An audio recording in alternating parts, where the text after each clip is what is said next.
বিসমিল্লাহির রহমানির রহিম। একটা মৃত ব্যক্তির ফ্যামিলির প্রতি 4টে হক রয়ে যায়, অধিকাংশ মানুষ জানে না, আর এইটে বেমালুম ভুলে গেছে এবং যাচ্ছে মানুষ। এখন এই 4টে হক রয়ে যায়। প্রথম যে হকটা, এই হকটা হচ্ছে তারা দাফন কাফন করা। 2 হচ্ছে তার যে সম্পদ থাকে এটা সবার যে যতটুক হবে সেইটুকু বন্টন করে দেওয়া। 3 হচ্ছে আপনার সে যদি কোনো ওসিয়াত করে যায় সেই ওসিয়াত সঠিকভাবে পালন করা।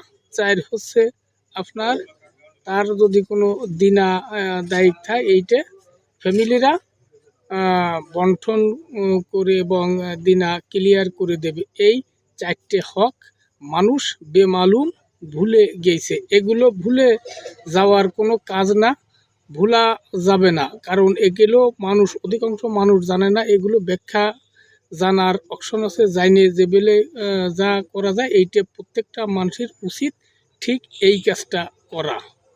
কথাটা বুঝতে হবে, এ নিয়ে দ্বিধাদ্বন্দ্ব করা যাবে না। আল্লাহ হাফেজ।